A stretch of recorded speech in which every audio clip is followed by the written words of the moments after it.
Karoline Leavitt stepped into an upscale yet cozy restaurant after a long and exhausting day.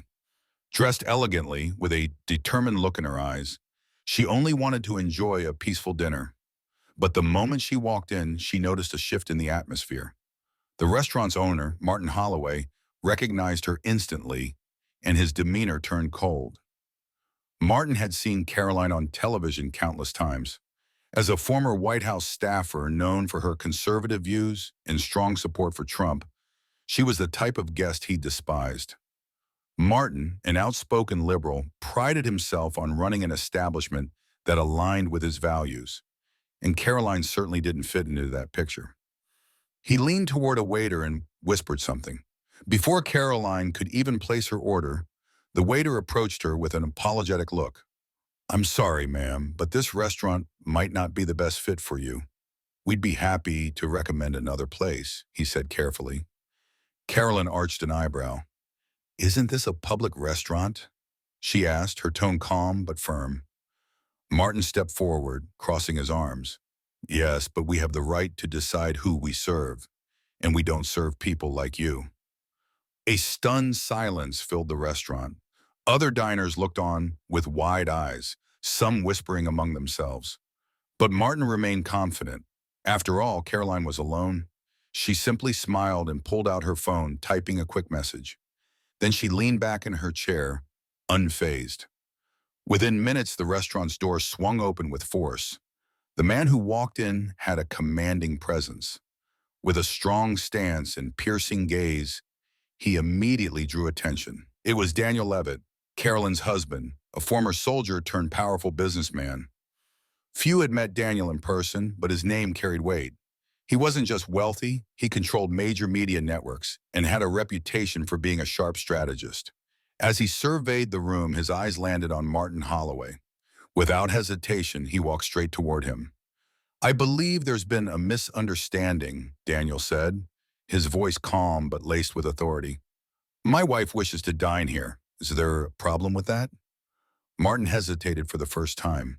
The moment he heard Daniel's name, he felt his stomach tighten. He knew exactly who he was dealing with. If this story spread, his restaurant could be boycotted, his reputation destroyed. But his ego refused to back down. "This is my establishment," Martin declared. "I have the right to refuse service to anyone who doesn't align with our values." Daniel tilted his head slightly, his expression unreadable. "Is that so?" he said softly. "Then I assume you're prepared for the consequences." A murmur rippled through the crowd. Some diners were already pulling out their phones, recording the confrontation. Martin swallowed hard, realizing the gravity of the situation. In the age of social media, one wrong move could ruin him. But still, he tried to hold his ground. "You can't intimidate me," he snapped. "This is my restaurant." Daniel stepped forward, his voice lowering but never losing its composure. "I'm not here to intimidate you, Martin. I'm here to show you the mistake you've made. If a single word about this discrimination reaches the media, would you like to see how quickly your restaurant's reviews tank?" Beads of sweat formed on Martin's forehead.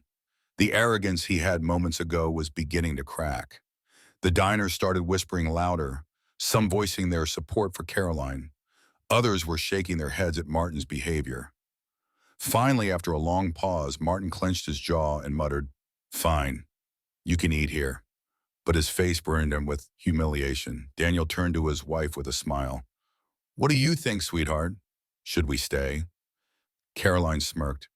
"Sure, but I think the menu could use a few changes." As Caroline and Daniel settled into their seats, the restaurant buzzed with conversation.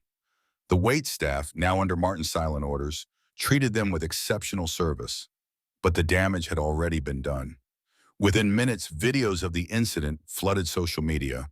Twitter, Facebook, and Instagram exploded with headlines like, "Liberal restaurant owner tries to kick out conservative guest, instantly regrets it." Thousands of users called for a boycott of the restaurant, and the backlash grew by the second. Daniel took the last bite of his meal and glanced at Martin, who now sat silently in a corner, staring at his phone, no doubt watching his reputation crumble in real time. You see, Martin, Daniel said as he stood up, freedom is a beautiful thing. You may not agree with us, but that doesn't give you the right to disrespect us. Martin didn't respond. His ego had cost him everything that night. As Caroline and Daniel walked out, the entire restaurant watched in silence, their respect evident in their gazes. From that night on, Martin Holloway's restaurant was never the same again.